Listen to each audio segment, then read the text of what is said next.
AP అంటే అమరావతి, పోలవరం. ఇది చంద్రబాబు గారి తాజా అబ్రివేషన్. ఇది రెండు పూర్తి చేయడం అన్నటువంటిది చంద్రబాబు గారి వల్ల మాత్రమే సాధ్యం అన్నటువంటిది ప్రతి తెలుగుదేశం పార్టీ కార్యకర్త నమ్మకం. గతంలో అసంపూర్తిగా ఉంటే దాన్ని జగన్మోహన్ రెడ్డి క్యాష్ చేసుకున్నారు.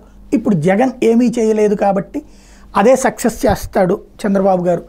అందులో కేంద్రంలో భారతీయ జనతా పార్టీ ఖచ్చితంగా తమ మీద ఆధారపడి ఉండటం, మరొకవైపు గ్రౌండ్ లెవెల్లో వచ్చేటప్పటికి ప్రజలలో కసి చాలా బలంగా ఉండటం, అమరావతి ప్రాంతానికి పెద్ద ఎత్తున కంపెనీలని తీసుకొచ్చేటటువంటి శక్తి చంద్రబాబుకు ఉంది.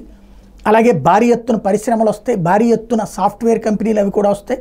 తద్వారా అమరావతి వ్యాపార వాణిజ్య రాజధాని కేంద్రంగా రూపాంతరం చెందుతుంది, మహానగరం కింద తయారవుతుంది అన్నటువంటిది నమ్ముతున్నారు.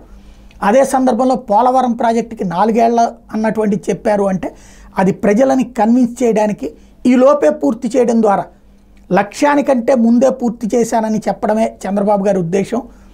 జగన్ నాశనం చేసింది ఇంకో 4 ఏళ్ల దాకా కోలుకోలేని పరిస్థితి ఉంటే ఓ ఏడాది ముందే పూర్తి చేశానని చూపించడం కోసమే చంద్రబాబు గారు వ్యూహాత్మకంగా వ్యవహరించారు, జగన్ విధ్వంసాన్ని ప్రజలకు తెలియజేయడానికి అన్నటువంటిది వాళ్ళ నమ్మకం.